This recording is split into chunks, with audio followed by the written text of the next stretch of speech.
ಎಲ್ಲರಿಗೂ ನಮಸ್ಕಾರ ಸ್ನೇಹಿತರೆ. ಮುಂಬರುವ ಒಂದು ಸ್ಪರ್ಧಾತ್ಮಕ ಪರೀಕ್ಷೆಯಲ್ಲಿ ಅಥವಾ ಮುಂಬರುವ ಒಂದು ನಮ್ಮ ಪೊಲೀಸ್ ಕಾನ್ಸ್ಟೇಬಲ್ ಪರೀಕ್ಷೆಯಲ್ಲಿ ಆಫ್ರಿಕಾ ಖಂಡದ ಕುರಿತು ಯಾವ ರೀತಿ ಪ್ರಶ್ನೆಗಳು ಕೇಳುತ್ತಾನೆಂದು ನಾವು ಒಂದು ಸಂಪೂರ್ಣವಾದ ಮಾಹಿತಿಯನ್ನು ಈ ಒಂದು ವಿಡಿಯೋದಲ್ಲಿ ತಿಳಿದುಕೊಳ್ಳೋಣ.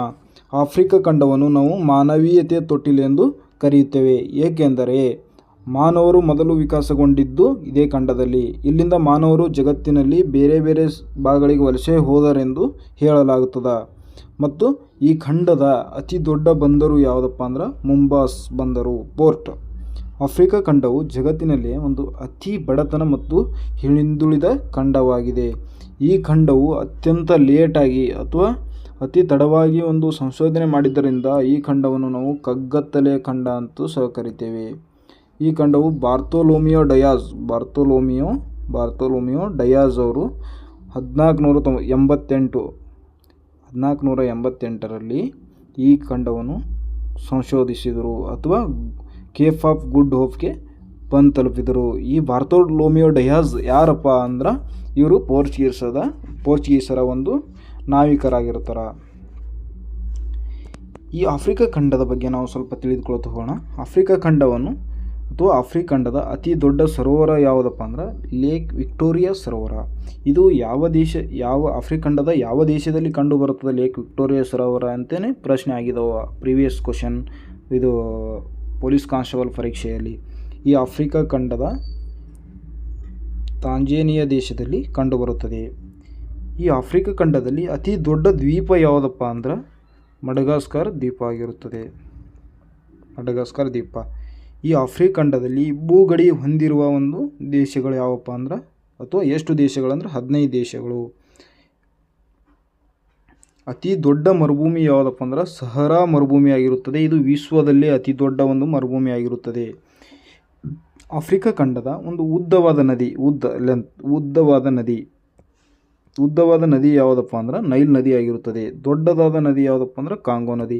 ಈ ಕಾಂಗೋ ನದಿಯ ವಿಶೇಷ ಏನಪ್ಪ ಅಂದ್ರೆ ಸಮಭಾಜಕ ವೃತ್ತವು 2 ಬಾರಿ ಹಾಯ್ದು ಹೋದ ನದಿ ಯಾವುದಪ್ಪ ಅಂದ್ರೆ ಕಾಂಗೋ ನದಿ ಆಗಿರುತ್ತದೆ. ಅದು ಯಾವ ಖಂಡದಲ್ಲಿ? ಆಫ್ರಿಕಾ ಖಂಡದಲ್ಲಿ ಕಂಡು ಬರುತ್ತದೆ.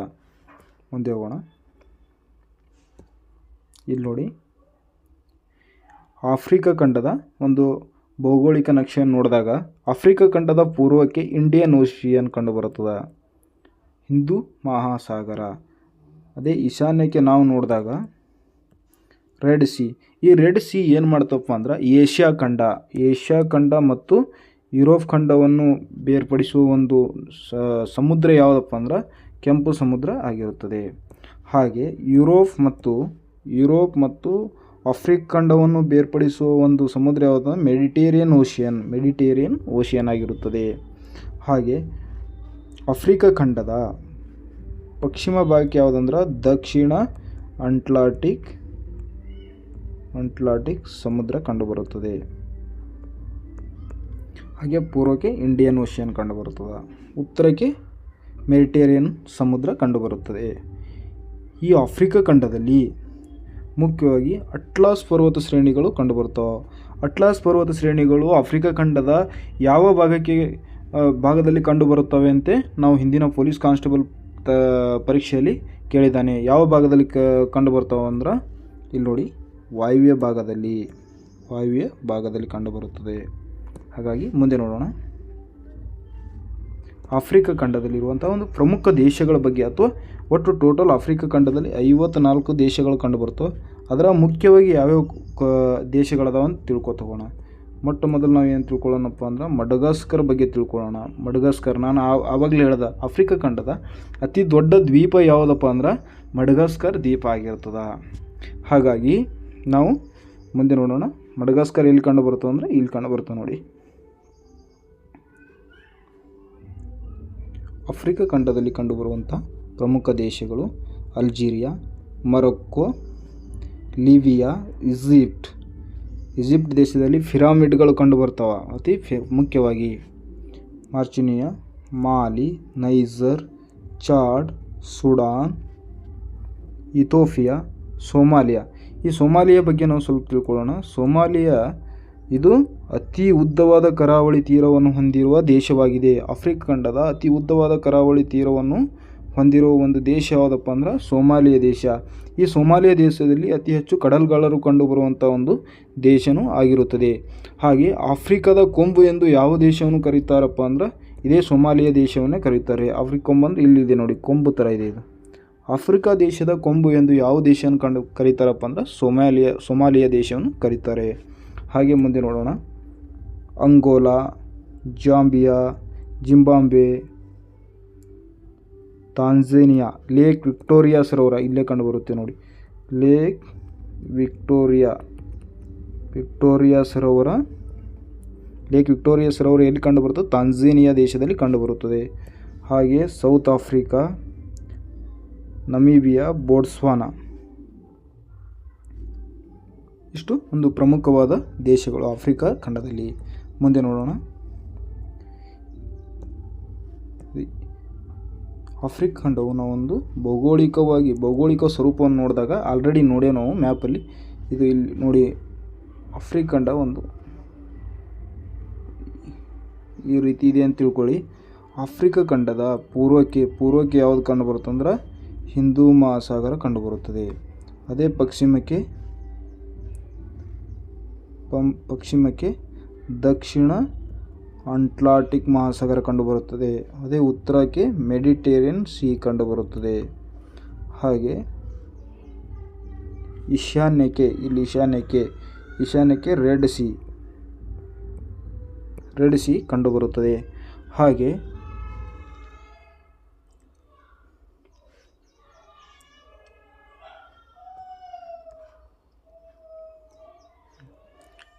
ಆಫ್ರಿಕಾ ಖಂಡವನ್ನು ನಾವು ಕಗ್ಗತ್ತಲೆಯ ಖಂಡ ಎಂದು ಕರೆಯುತ್ತೇವೆ.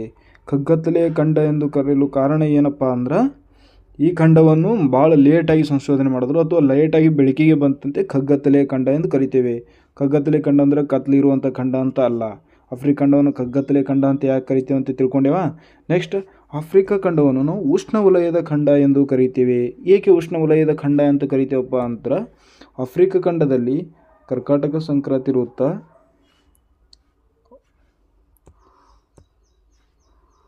ಸಂಕ್ರಾಂತಿ ವೃತ್ತ, ಸಂಭಾಜಕ ವೃತ್ತ ಮತ್ತು ಮಕರ ಸಂಕ್ರಾಂತಿ ವೃತ್ತ.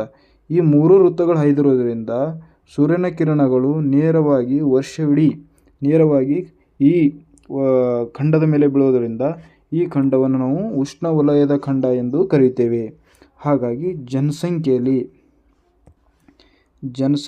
ಮತ್ತು ವಿಸ್ತೀರ್ಣದಲ್ಲಿ ಎರಡರಲ್ಲೂ ಎರಡನೇ ಖಂಡ ಯಾವುದಪ್ಪ ಅಂದ್ರೆ ಆಫ್ರಿಕಾ ಖಂಡ ಆಗಿರುತ್ತದೆ. ಒಂದನೇ ಖಂಡ ಏಷ್ಯಾ ಖಂಡವಾಗಿರುತ್ತದೆ. ಒಂದನೇ ಖಂಡ ಏಷ್ಯಾ, ಎರಡನೇ ಖಂಡ ಯಾವುದಾಗಿರುತ್ತೆ ಅಂದರೆ ಆಫ್ರಿಕಾ ಖಂಡ, ಮೂರನೇ ಖಂಡ ನಾರ್ತ್ ಅಮೇರಿಕಾ. ಈ ಖಂಡದಲ್ಲಿ ಒಟ್ಟು 54 ದೇಶಗಳು ಕಂಡುಬರುತ್ತವೆ. ಹಾಗಾಗಿ ಈ ಖಂಡದ ಒಂದು ಅತ್ಯಂತ ಎತ್ತರವಾದ ಶಿಖರ ಅಥವಾ ಮೌಂಟ್ ಯಾವುದಂದ್ರೆ ಮೌಂಟ್ ಕಿಲಿಮಂಜರೋ ಆಗಿರುತ್ತದೆ. ಆಫ್ರಿಕಾ ಖಂಡದಲ್ಲಿ ಅತಿ ಉದ್ದವಾದ ನದಿ ಯಾವುದಪ್ಪ ಅಂದ್ರೆ ನೈಲ್ ನದಿ ಆಗಿರುತ್ತೆ. ಈ ನೈಲ್ ನದಿ ಅದಲ್ಲ, ಈ ನೈಲ್ ನದಿಗೆ 2 ಕಾವಲುಗಳು ಬರುತ್ತವೆ ಈ ರೀತಿ.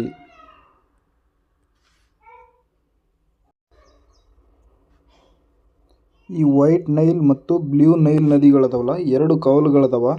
ಈ ಕಾವಲುಗಳು ಹೆಂಗೆ ಬರ್ತಾವಪ್ಪ ಅಂದ್ರೆ ವೈಟ್ ನೈಲ್ ಇದು ವೈಟ್ ನೈಲ್ ಹಿಂಗೆ ಹೋಗ್ತಿರ್ತದೆ. ಇದು ವೈಟ್ ನೈಲ್, ಇದು ಬ್ಲೂ ನೈಲ್. ಈ ನದಿಗೆ ಹೋಗಿ ವೈಟ್ ನೈಲಿಗೆ ಸೇರಿ ಮುಂದೆ ನೈಲ್ ನದಿಯಾಗಿ ಈಜಿಪ್ಟ್ ಮೂಲಕ ಹೋಗುತ್ತದೆ ಇದು. ಹಾಗಾಗಿ ಇದು ಪ್ರಪಂಚದ ಉದ್ದವಾದ ನದಿ ಎಂದು ಕರೆಯುತ್ತೇವೆ. ನೈಲ್ ನದಿ ಯಾವ ದಿಕ್ಕಿಗೆ ಹರಿಯುತ್ತದಂದ್ರೆ ಇದು ಉತ್ತರ ದಿಕ್ಕಿಗೆ ಹರಿಯುವ ಒಂದು ನದಿಯಾಗಿರುತ್ತದೆ. ಇದು ಆಲ್ರೆಡಿ ಹಿಂದಿನ ಪ್ರಶ್ನೆ ಪತ್ರಿಕೆಯಲ್ಲಿ ಕೇಳಿರ್ತಾರೆ ಸ್ನೇಹಿತರೆ. ಇದು ಮುಖ್ಯವಾದ ನದಿಯಾಗಿರುತ್ತದೆ, ಪ್ರಪಂಚದ ಉದ್ದವಾದ ನದಿ. ಮತ್ತು ನೈಲ್ ನದಿಗೆ ಯಾವ ಕಾವಲುಗಳು ಸೇರ್ತಾವಪ್ಪ ಅಂದ್ರೆ blue Nile and white Nile. ಮತ್ತು ಈ ನದಿಯು ಯಾವ ದಿಕ್ಕಿಗೆ ಹರಿಯುತ್ತದಂದ್ರೆ ಉತ್ತರ ದಿಕ್ಕಿಗೆ ಹರಿಯುವಂಥ ಒಂದು ನದಿಯಾಗಿರುತ್ತದೆ. ಮುಂದೆ ಹೋಗೋಣ.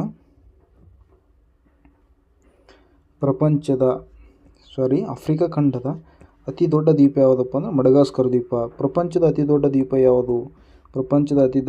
ಯಾವುದು ಎಂದು ಕಾಮೆಂಟ್ ಮೂಲಕ ತಿಳಿಸಿ. ಪಿರಾಮಿಡ್ಗೆ ಪ್ರಸಿದ್ಧವಾದ ದೇಶ ಯಾವುದಂದ್ರೆ ಈಜಿಪ್ಟ್ ಆಗಿರುತ್ತದೆ. ಆಫ್ರಿಕಾ ಖಂಡದ ಅತಿ ದೊಡ್ಡದಾದ ನಗರ ಯಾವುದಪ್ಪ ಅಂದ್ರೆ ನೈಜೀರಿಯಾ ದೇಶದ ರಾಜಧಾನಿ ಲಾಗೋಸ್ ಆಗಿರುತ್ತದೆ. ಈಜಿಪ್ಟ್ನ ನಾಗರಿಕತೆಯು ನೈಲ್ ನದಿಯ ಮುಖಜ ಭೂಮಿಯಲ್ಲಿ ನೆಲೆಸಿತ್ತು. ಈಜಿಪ್ಟ್ ನಾಗರಿಕತೆ ನಂಬಲ್ಲಿ ಹಂಗೆ ಹರಪ್ ನಾಗರಿಕತೆ, ಸಿಂಧು ನಾಗರಿಕತೆ ಅದಾವಲ್ಲ, ಅದೇ ರೀತಿ ಈಜಿಪ್ಟ್ ನಾಗರಿಕತೆ ಎಲ್ಲಿ ಕಂಡು ಬರುತ್ತೆ ಅಂದ್ರೆ ಈಜಿಪ್ಟ್ ದೇಶದಾಗ ಕಂಡು ಬರುತ್ತೆ. ಅದು ಯಾವ ನದಿಯ ತೀರದಲ್ಲಿ ಅದು ಕಂಡು ಬರ್ತಿತ್ತಪ್ಪ ಅಂದ್ರೆ ನೈಲ್ ನದಿಯ ಮುಖಜ ಭೂಮಿಯಲ್ಲಿ ಅಥವಾ ನೈಲ್ ನದಿಯ ಪಕ್ಕದಲ್ಲಿ ಅವರು ನೆಲೆಸಿದರು. ಹಾಗಾಗಿ ಮುಂದೆ ನೋಡೋಣ.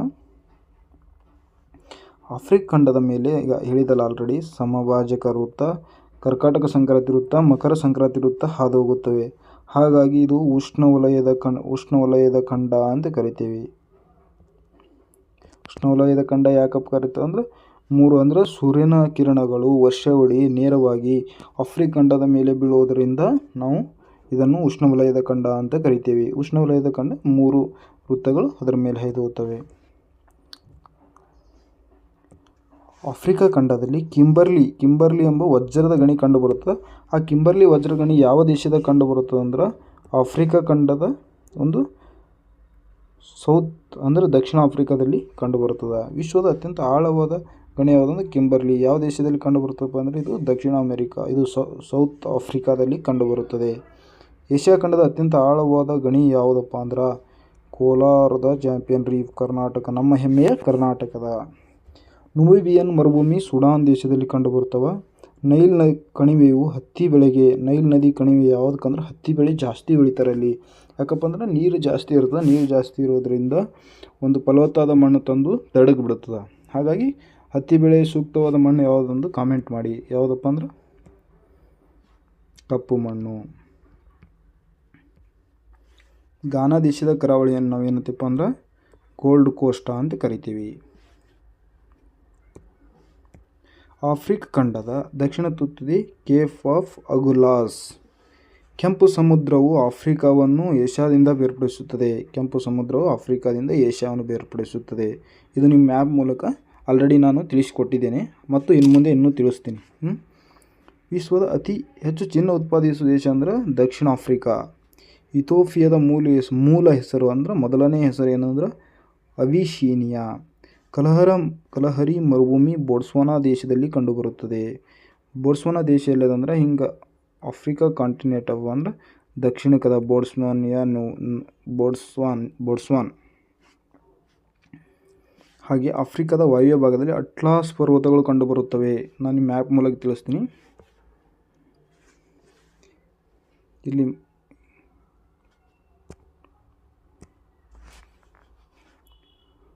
ಸಹರಾ ಮರುಭೂಮಿ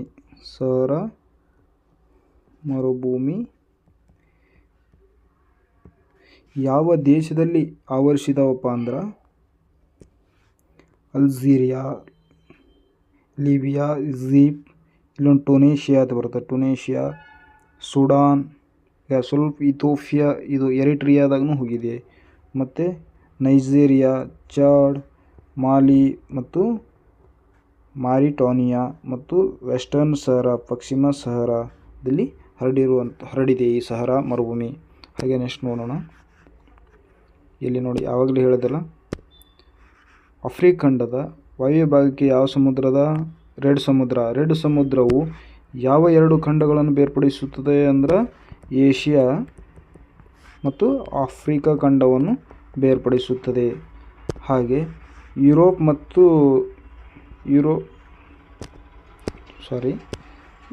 ಮತ್ತು ಆಫ್ರಿಕಾ ಖಂಡವನ್ನು ಬೇರ್ಪಡಿಸುವ ಸಮುದ್ರ ಯಾವುದಂದ್ರೆ ಮೆಡಿಟೇರಿಯನ್ ಸಮುದ್ರ. ಹಾಗೆ ಆಫ್ರಿಕಾ ಮತ್ತು ಯುರೋಪನ್ನು ಬೇರ್ಪಡಿಸುವ ಇದು ಜಲಸಂಧಿ ಅದ. ಇದು ಯಾವ ಜಲಸಂಧಿ ಎಂದು ನೀವು ಕಾಮೆಂಟ್ ಮೂಲಕ ನನಗೆ ತಿಳಿಸಿ. ನಾ ಕೊನೆಯಲ್ಲಿ ಹೇಳ್ತೀನಿ ಯಾವ ಜಲಸಂಧಿ ಅಂತ. ನೆಕ್ಸ್ಟ್ ಹೋಗೋಣ. ಈಗ ಆಫ್ರಿಕ ಖಂಡದ ಅತಿ ದೊಡ್ಡ ದ್ವೀಪ ಯಾವುದಂದ್ರೆ ಮಡಗಾಸ್ಕರ್ ದ್ವೀಪ ಇಲ್ಲಿ ಕಂಡುಬರುತ್ತದೆ. ಮುಂದೆ ಹೋಗೋಣ. ಆಲ್ರೆಡಿ ಹೇಳಿದ್ರೆ ಪರ್ವತ ಶ್ರೇಣಿ ಆಫ್ರಿಕ ಖಂಡದಲ್ಲಿ ಬರುವಂಥ ಒಂದು ಅಟ್ಲಾಸ್ ಪರ್ವತ ಶ್ರೇಣಿಯಲ್ಲಿ ಕಂಡುಬರುತ್ತದೆ. ಮೊರೊಕ್ಕೊ ದೇಶದ ಇಲ್ಲಿದೆ ಹೈ ಅಟ್ಲಾಸ್ ರೇಂಜಸ್,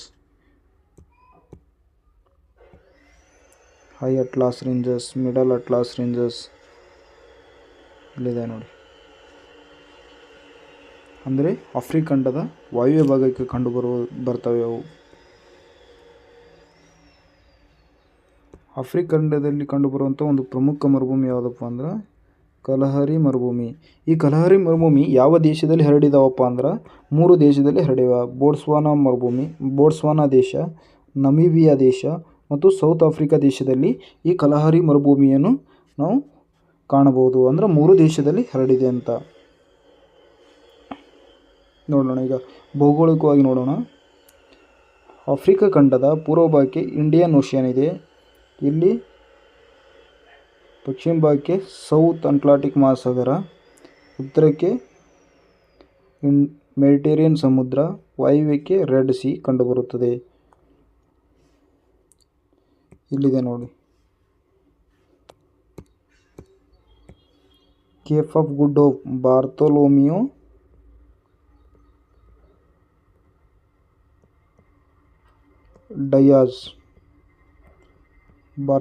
ಡಯಾಜ್ ಅವರು ಈ ಕೇಪ್ ಆಫ್ ಗುಡ್ ಹೋಪನ್ನು ಕಂಡುಹಿಡಿತಾರೆ. ಇವರು ಯಾರು ಅಂದ್ರೆ ಪೋರ್ಚುಗೀಸರ ನಾವಿಕರ ಆಗಿರುತ್ತಾರೆ. ಇಲ್ಲಿದೆ ನೋಡಿ, ಇದು ಸೂಯೆಜ್ ಕಾಲುವೆ, ಎಲ್ಲಂದರೆ ಈಜಿಪ್ಟ್ ದೇಶದಲ್ಲಿ ಕಂಡುಬರುತ್ತದೆ. ಹಾಗೆ ಕೇಪ್ ಆಫ್ ಗುಡ್ ಹೋಪ್,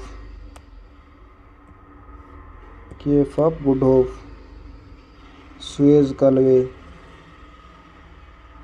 ನಾವು ಈ ಭಾರತ ದೇಶದಿಂದ ನಾವು ಸೂಯೆಜ್ ಕಾಲುವೆಯನ್ನು ಇಲ್ಲಿದ ಮೇರಾ ಪ್ಯಾರಾ ಭಾರತ್, ನಮ್ಮ ಭಾರತದಿಂದ ನಾವು ಇಂಗ್ಲೆಂಡ್ಗೆ ಹೋಗಬೇಕಾದ್ರೆ ಹೀಗೆ ಕೆಂಪು ಸಮುದ್ರ ಮತ್ತು ಸೂಯೆಜ್ ಕಾಲುವೆ, ಮೆಡಿಟೇರಿಯನ್ ಸಮುದ್ರವನ್ನು ಬಳಸಿಕೊಂಡು ಹೋಗ್ಬೋದು.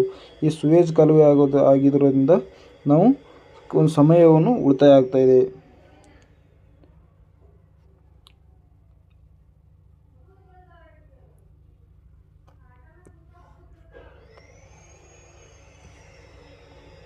ಇಲ್ಲಿದೆ ನೋಡಿ, ಕೇಪ್ ಆಫ್ ಗುಡ್ ಹೋಪ್ 1488ರಲ್ಲಿ ಬಾರ್ತೊಲೋಮಿಯೋ ಡಯಾಜ್ ಅವರು ಏನಂತರ ಕಂಡುಹಿಡಿತಾರ. ಅಂದರೆ ನಾವು ಈ ಭಾರತದಿಂದ ನಾವು ಈ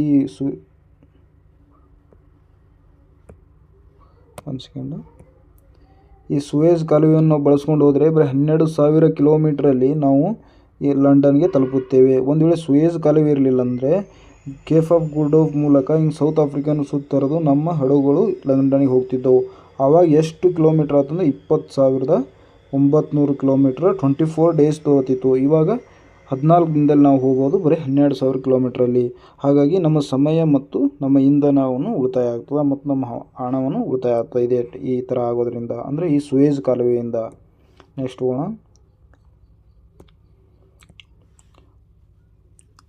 ಈಜಿಪ್ಟ್ನ ಸೂಯೆಜ್ ಭೂಸಂಧಿ, ಅಂದರೆ ಈ ಸೂಯೆಜ್ ಕಾಲುವೆ ಅದಲ್ಲ, ಇದು ಆಫ್ರಿಕಾ ಮತ್ತು ಏಷ್ಯಾವನ್ನು ಬೇರ್ಪಡಿಸುತ್ತದೆ. ನಾನು ಆಲ್ರೆಡಿ ನಿಮ್ಗೆ ತಿಳಿಸ್ಕೊಟ್ಟಿನಿ. ಆಫ್ರಿಕಾದ ಚಿಕ್ಕದ ದೇಶ ಯಾವುದಂದ್ರೆ ಸೀಸೆಲ್ಸ್. ಮೆಡಿಟೇರಿಯನ್ ಸಮುದ್ರ, ಇಲ್ಲಿ ಆಲ್ರೆಡಿ ಹೇಳಿದಲ್ಲ, ಮೆಡಿಟೇರಿಯನ್ ಸಮುದ್ರವನ್ನು ಯುರೋಪ್ನಿಂದ ಪ್ರತ್ಯೇಕಿಸುತ್ತದೆ. ಜಿಂಬಾಬ್ವೆ ದೇಶದ ಒಂದು ಹಳೆಯ ಹೆಸರು ಏನಂದ್ರೆ ರುಡೇಷಿಯಾ ಆಗಿರುತ್ತದೆ. ಅತಿ ಉದ್ದವಾದ ಕರಾವಳಿ ತೀರವನ್ನು ಹೊಂದಿರುವ ಒಂದು ದೇಶ ಯಾವುದಂದ್ರೆ ಆಫ್ರಿಕಾ ಖಂಡದಲ್ಲಿ ಸೊಮಾಲಿಯಾ ದೇಶವನ್ನು ಆಫ್ರಿಕಾ ಖಂಡದ ಕೊಂಬು ಅಂತಲೂ ಕರಿತೇವೆ. ಮುಖ್ಯವಾಗಿ ನಾವು ಆಫ್ರಿಕಾ ಖಂಡದ ವಿಶೇಷತೆ ಏನಂತ ತಿಳಿದುಕೊಳ್ಳೋಣ ಕೊನೆಗೆ. ಈಗ ನಾವು ಆಫ್ರಿಕಾ ಖಂಡದಲ್ಲಿ ಒಟ್ಟು ಎಷ್ಟು ದೇಶಗಳಂದ್ರೆ 54 ದೇಶಗಳದಾವ. ಜನಸಂಖ್ಯೆಯಲ್ಲಿ ದೊಡ್ಡದಾದ ದೇಶ ಯಾವುದಂದ್ರೆ ನೈಜರ್ ದೇಶ. ಆಫ್ರಿಕಾ ಖಂಡದ ಅಥವಾ ಆಫ್ರಿಕನ್ ಒಕ್ಕೂಟದ ಕೇಂದ್ರ ಕಚೇರಿ ಎಲ್ಲಿದೆ ಅಡಿಸ್ ಅಬಾಬಾ. ವಿಸ್ತೀರ್ಣದಲ್ಲಿ ದೊಡ್ಡದಾದ ದೇಶ ಅಂದರೆ ಅಲ್ಜೀರಿಯಾ. ಜನಸಂಖ್ಯೆಯಲ್ಲಿ ನೈಜೀರಿಯಾ ದೇಶ ಆಗಿರುತ್ತದೆ. ಮಾನವ ಕುರುಹುಗಳು ಕಂಡುಬಂದಿರುವ ಮೊದಲ ಖಂಡ ಯಾವುದಂದ್ರೆ ಆಫ್ರಿಕಾ ಖಂಡ. ಅಂದರೆ ಮಾನವರು ಮೊಟ್ಟ ಮೊದಲು ಇಲ್ಲೇ ಮಾನವನ ಕುರುಹುಗಳು ಕಂಡು ಬರ್ತವೆ. ಮಾನವನು ಇಲ್ಲೇ ನೆನೆಸಿ ವಿವಿಧ ಖಂಡಗಳಿಗೆ ಹೋದನೆಂದು ತಿಳಿಸ್ತದೆ. ಜಿಬ್ರಾಲ್ಟರ್, ನಾ ಆವಾಗಲೇ ಹೇಳ್ದೆ, ಮೊರೊಕೊ ದೇಶ ಮತ್ತು ಯುರೋಪ್ ಕಾಂಟಿನೆಂಟ್ ಮತ್ತು ಆಫ್ರಿಕಾ ಕಾಂಟಿನೆಂಟ್ ಅಥವಾ ಖಂಡವನ್ನು ಬೇರ್ಪಡಿಸುವ ಜಲಸಂಧಿ ಯಾವುದಪ್ಪ ಅಂದ್ರೆ ಜಿಬ್ರಾಲ್ಟರ್ ಜಲಸಂಧಿ ಆಗಿರುತ್ತದೆ. ಇದು ಯುರೋಪ್ ಮತ್ತು ಆಫ್ರಿಕಾವನ್ನು ಬೇರ್ಪಡಿಸುತ್ತದೆ. ಮತ್ತು ಮೊರೊಕೊ ದೇಶ ಮತ್ತು ಯುರೋಪ್ನ ಯಾವ ದೇಶದಿಂದ ಬೇರ್ಪಡಿಸುತ್ತದೆ ಎಂದು ನೀವು ಕಾಮೆಂಟ್ ಮೂಲಕ ತಿಳಿಸಿ. ಹಾಗೆ ಮುಂದೆ ನೋಡೋಣ. ಇಲ್ಲಿದೆ ನೋಡಿ, ಆಫ್ರಿಕಾ ಖಂಡದಲ್ಲಿ ಮಕರ ಸಂಕ್ರಾಂತಿ ವೃತ್ತ ಹಾದು ಹೋಗುವ ದೇಶಗಳು ಯಾವಂದ್ರೆ ನಮೀಬಿಯಾ, ಬೋಟ್ಸ್ವಾನಾ, ದಕ್ಷಿಣ ಆಫ್ರಿಕಾ. ಈ ದಕ್ಷಿಣ ಆಫ್ರಿಕಾದ ರಾಜಧಾನಿ ಯಾವಂದ್ರೆ ಕಾರಂಗಿಯ ರಾಜಧಾನಿ ಪ್ರಿಟೋರಿಯಾ, ಕೇಪ್ ಟೌನ್ ಲೆಜಿಸ್ಲೇಟಿವ್ ಶಾಸಕಾಂಗ ಮತ್ತು ಇದು ಜುಡಿಷಿಯಲ್ ರಾಜ್ಯನಾಗಿದೆ. ಮೊಜಾಂಬಿಕಾ, ಇದು ಮೊಜಾಂಬಿಕ್ ಅಲ್ಲ, ಮೊಜಾಂಬಿಕಾ.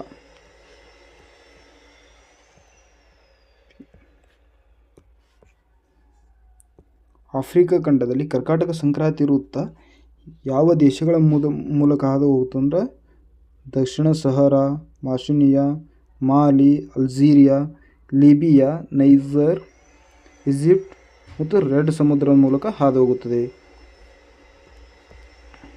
ಇಲ್ಲಿದೆ ನೋಡಿ,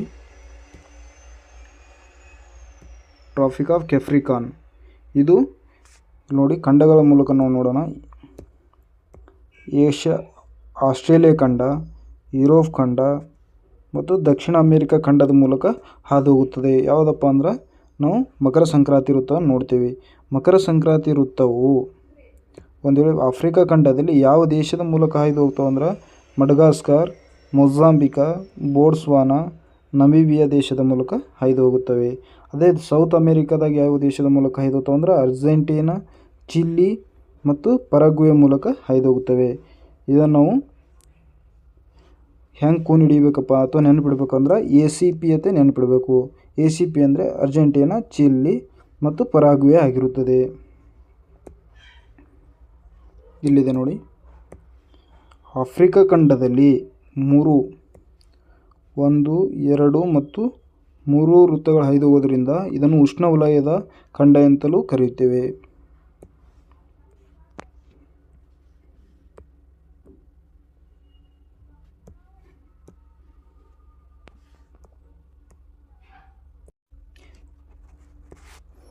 ಇಷ್ಟು ಆಫ್ರಿಕಾ ಖಂಡದ ಇಂಪಾರ್ಟೆಂಟ್ ಮಾಹಿತಿ, ಸಂಪೂರ್ಣ ಮಾಹಿತಿ ಆಗಿರುತ್ತದೆ ಸ್ನೇಹಿತರೆ. ಇದೇ ರೀತಿ ನಿಮಗೆ ಮಾಹಿತಿಯನ್ನು ಬೇಕಾದಲ್ಲಿ ಅಥವಾ ಯಾವುದೇ ಬೇಕಾದಲ್ಲಿ ನಮ್ಮ ಮಾಹಿತಿಯನ್ನು ನಿಮಗೆ ಇಷ್ಟ ಆದಲ್ಲಿ ಲೈಕ್ ಮಾಡಿ, ಸಬ್ಸ್ಕ್ರೈಬ್ ಮಾಡಿ. ಹಾಗೂ ಈ ವಿಡಿಯೋ ನೋಡಿದಂಥ ನನ್ನ ಎಲ್ಲ ಸ್ನೇಹಿತರಿಗೆ ಒಂದು ತುಂಬ ಹೃದಯದ ಧನ್ಯವಾದಗಳು ಸ್ನೇಹಿತರೆ. ನಿಮಗೆ ಒಂದು ವೇಳೆ ವಿಡಿಯೋವನ್ನು ಇಷ್ಟವಾದರೆ ಲೈಕ್ ಮಾಡಿ. ಅರವಿಂದ್ ನಾಯಕ್ KSP ಯೂಟ್ಯೂಬ್ ಚಾನಲನ್ನು ಲೈಕ್ ಮಾಡಿ, ಸಬ್ಸ್ಕ್ರೈಬ್ ಮಾಡಿ. Thank you very much.